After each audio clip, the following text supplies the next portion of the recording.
Stupidly epic. Hello everybody and welcome back to You Got 5 Minutes. First of all, I'd like to get the elephant out of the room and apologise for the lack of updates last week.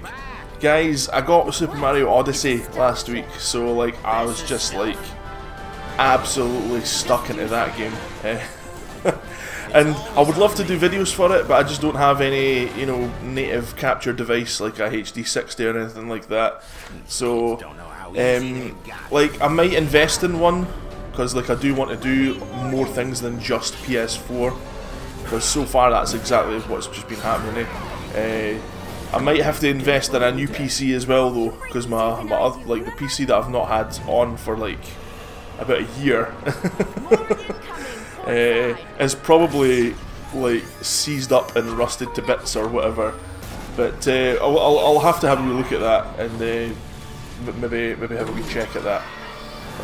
But anyway, guys, sorry about that. I just thought I'd explain myself first. This is Battle Chasers Nightwar, a classic sort of JRPG-esque. Japanese RPG in the sense of like you got random battles and things like that, you got abilities and like menu systems and all that, you know, it's turn-based. It's published by THQ Nordic, and the developer is called Airship Syndicate, I think. Airship Syndicate, I think. But yeah, anyway. So, basic setup to the game is you're on your like skyship thing. It gets blown out of the sky.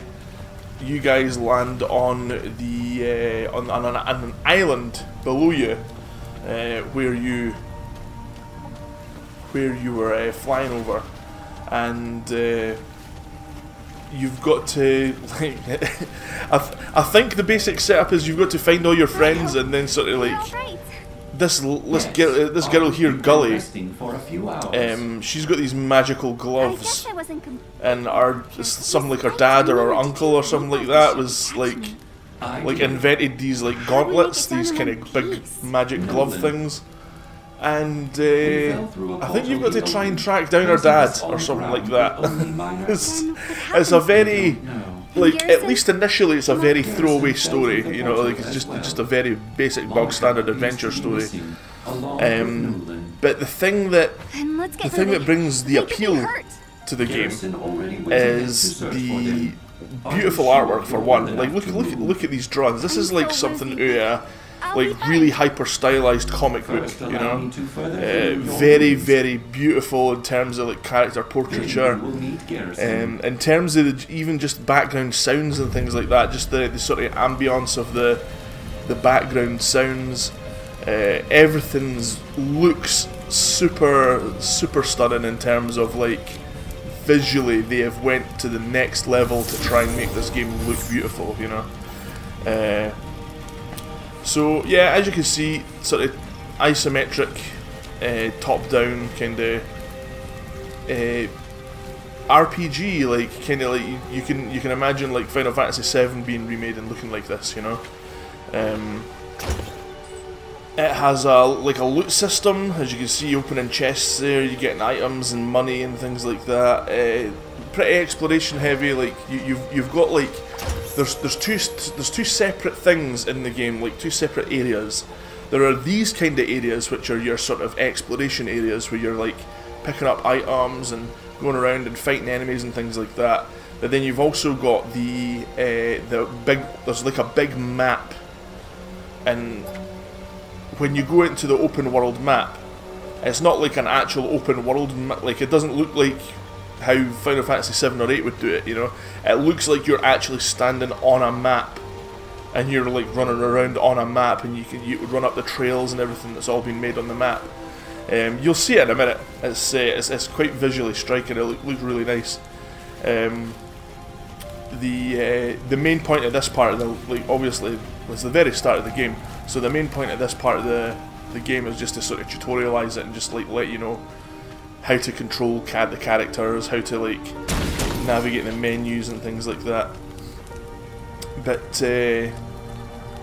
yeah, it is fairly standard in terms of like what it's bringing to the table. Like from what I've played so far, and I've played a bit more than this. I've played maybe about an hour's worth of the game so far, and it seems like there's not. How do I put this? It seems like there's not an awful lot that they've done to make it feel like it's a standout sort of, like the game's mechanics don't feel unique in any way, you know?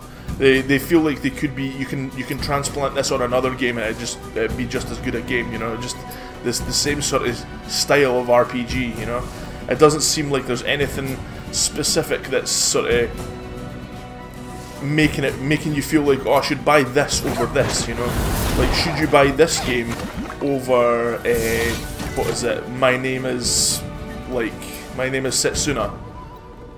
Well, they're both pretty much the same game, you know what I mean? Like, in terms of the gameplay, there's nothing really sort of like, both of those games don't really stand out in terms of their gameplay. They both stand out in terms of their visuals, in terms of their sound and all that. But they don't stand out in terms of gameplay. It really is just like turn-based, like you do your move, they do their move, and that's it, you know. And that's really it in terms of its gameplay. Very bog standard. In terms of visual design though, and audio design, my goodness, what a treat for the eyes and the ears, you know.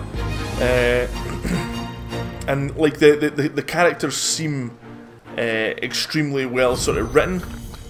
The story looks like it's like, given enough time, the story seems like it could ramp up, because I think a big part of the game will be the story of the characters, you know, rather than the main plot of like, oh, I've got to find my uncle or my dad or whatever it is because of these gauntlets or whatever.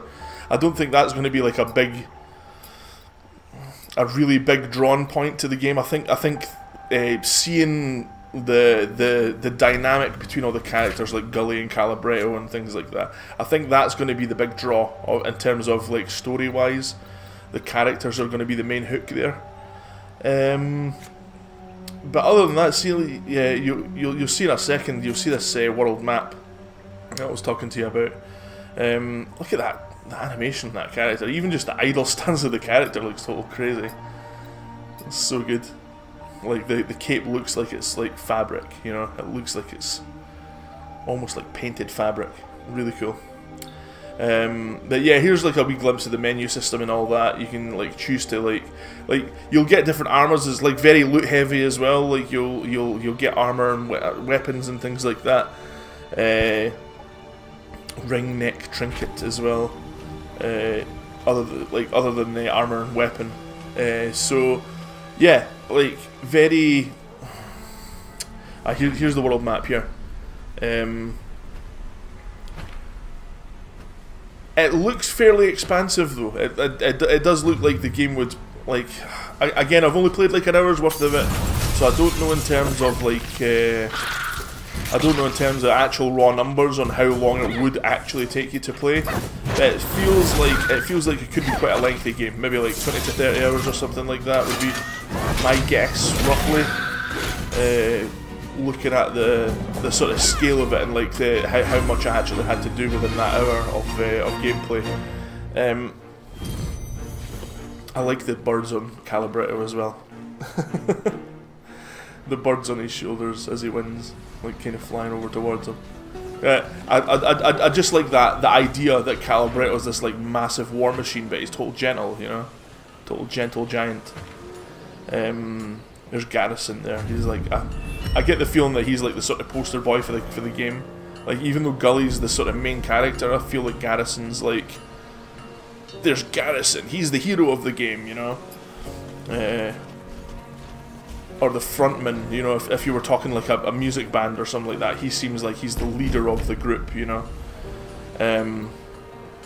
So you've got like little towns like this. Again, on the world map, it just shows you as a little town on the map, but you can interact with these people. Like all these like really weird, cool, enigmatic sort of characters. Like that you can talk to, and like they've got their shops, they've got their own shops to like give you stuff and all that, and sell you things. And but just like again, the visual flair, the design, the conceptual sort of like way everything. Look at that character, just a guy that sells you stuff. Here's my weapon shop. Here's my item shop here. But that character looks like a total.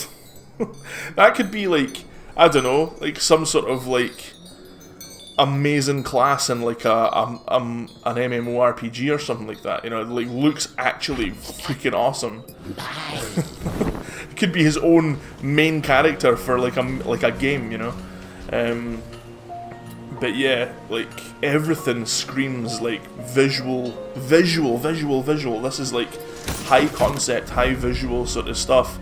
And if you feel like you recognize the design of some of these sort of like the ideas that are kind of being brought forth in the game, you've probably played Darksiders before, because it's the same designer guy that done Darksiders that's done this game. So if you liked Darksiders and the way everything looked in that like hyper stylized like world of Darksiders, then yeah, this is it's essentially done by the same guy, the same person done all these same designs. So yeah, but man, like again, so like end thoughts of the game. Like what do I think of the game? It's just a bog standard RPG, but cloaked in this immense looking like visual flair that's it's, you know, it's very, very special. Like it really is a treat for the eyes and the ears. But in terms of its gameplay, maybe it'll evolve later on. Maybe there is more to it that I'm just not seeing because I'm only like an hour in.